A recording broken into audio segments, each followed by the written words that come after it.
Hey guys, I am the Comics Kid 2099, and I'm here to review the final book in Greg Rucka's Adventures of Superman run, Superman Sacrifice. Before I get started, I wanted to talk a little bit about the order in which these books should be read. I went in order of Superman Unconventional Warfare, That Healing Touch, Ruin Revealed, and then this book. Technically, you should probably go Unconventional Warfare, That Healing Touch, Superman Sacrifice, and then Ruin Revealed. The weird thing is, this goes all out of order. The first two books, Unconventional Warfare and That Healing Touch, they basically are back to back. You don't have to worry about issues being collected out of order or anything like that. Ruin Revealed collects the next two issues that are immediately after That Healing Touch. Then it skips, I believe, 2 issues, which are collected in this book, and then it collects another 3 or 4 issues that are all part of the Ruin Revealed storyline. The reason I read Ruin Revealed third is because it collects 2 issues that are immediately after That Healing Touch. However, this storyline briefly has a little bit of an allusion, if you will, to the mystery of Ruin. It is not a huge part of this story, but at one point, Superman believes that he is fighting Brainiac, then later he says he believes that he was fighting Darkseid, at one point he thinks he was fighting Ruin, and then later we find out he was fighting Doomsday. Basically, this book still acts like we don't know who Ruin is. So technically, if you're reading this all in order, you probably should read Superman Sacrifice third, even though I've been reviewing these out of order, but not too much out of order. So with that being said, what did I think of Superman Sacrifice? Overall, I'm going to say the story is okay, but I did have some problems with it. Number one, we spend an issue with Superman fighting some guy named Blackrock, I think.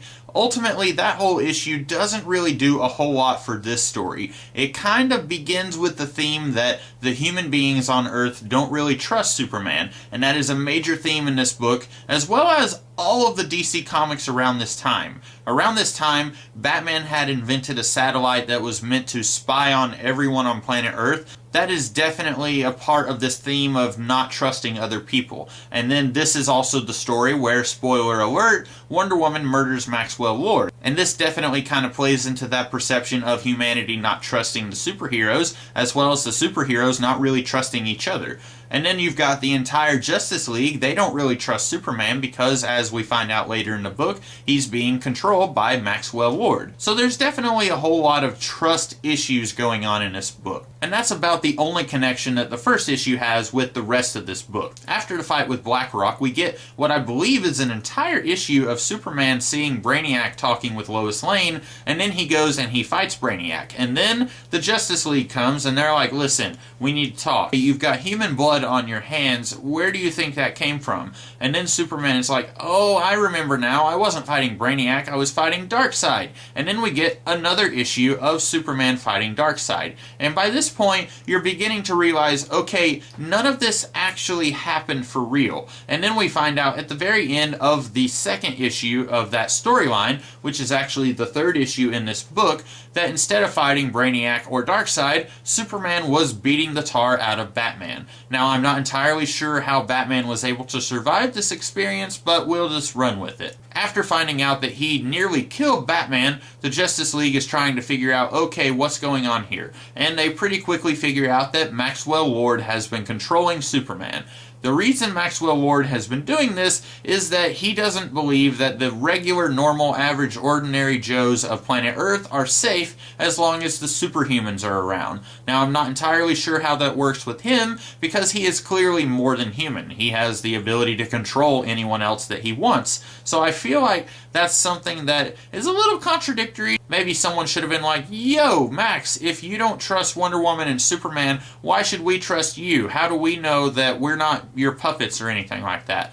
Nothing like that is ever mentioned or brought up, and I feel like that's a little bit of a shortcoming of this storyline. Anyway, if you are at all familiar with the past roughly 8 years of DC Comics history, you probably know where this is going. Wonder Woman goes to try and free Kal-El from the grips of Maxwell Lord, and then she murders Maxwell Lord because he tells her, listen, there's absolutely nothing that you can do to free him except for killing me. And she does this, and then later on, somehow the entire world finds out about this. I'm not entirely sure. In the context of this book, though, nobody else seems to know about it except for Superman, She eventually goes and tells Batman, and then a couple of other Checkmate agents somehow find out about her murdering Maxwell Lord. In case you weren't aware, Maxwell Lord was the Black King of Checkmate. I don't really know a lot about Checkmate other than it's sort of the DC Comics equivalent to S.H.I.E.L.D., but it's also not really that. It's not really connected to a government like S.H.I.E.L.D. is, so it's something else entirely. Basically, the story here is not that bad.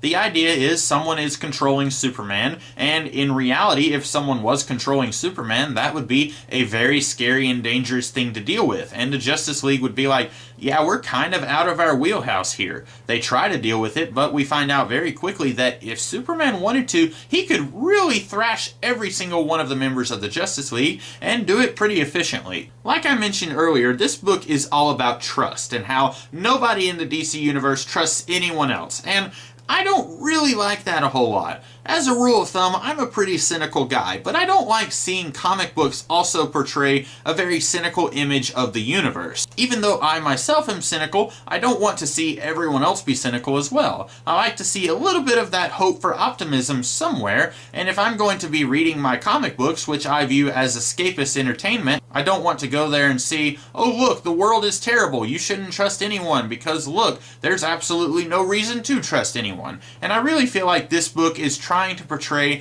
a very cynical world, and I myself don't like that. If I want to see cynical, jaded, and overall no hope for the universe, I would go read the news. So in my comics, I would like to see more of a hopeful, optimistic, overall better world than what we're seeing here. But beyond that, I think my biggest issue with this whole book is the pacing is completely wonky. The first issue, it deals with the idea of human beings not trusting Superman. And then we've got almost 2 issues of Superman fighting various villains, and that ultimately has no bearing on the overall story. Superman thinks that he's fighting these villains when in reality he's beating up Batman. Did we really need 2 entire issues of Superman fighting these guys when at the end of the day we know that this isn't really happening? I feel like all of this probably could have been squeezed into 1 issue and we probably would have been fine.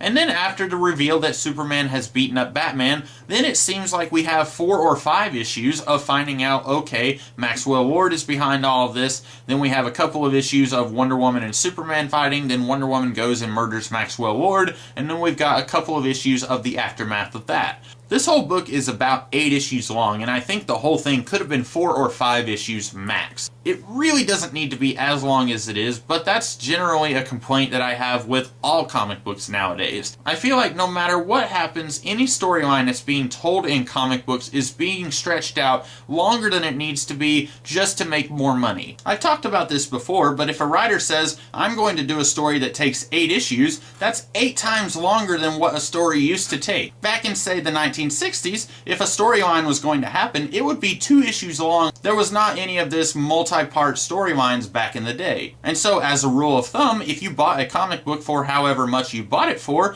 then you were getting a complete story. Nowadays, if you buy a single issue, chances are you are getting 1/6 of a story or 1/8 of a story. And that's really a problem with this book. I feel like they didn't really have a whole lot to do here. They just took what little story there was and stretched it out almost twice as long as it really needed to be. And at the end of the day, I feel like if someone buys this book, they could be spending their money on another story that doesn't feel like it's as much padding and fluff as this one is. Overall, that's about all I have to say about this book. I really didn't have a whole lot to say other than I don't really care for it all that much. And overall, I didn't really like Greg Rucka's run on Superman as much as I thought I would when I first started. The first couple of books were pretty good. I didn't like That Healing Touch as much as I did Unconventional Warfare, but I really liked the beginning of his run, and I feel like this is one of those comic book runs, as it goes, it kind of goes downhill, unfortunately. But finally, after several months it seems like, I have finished talking about Greg Rucka's run on Adventures of Superman.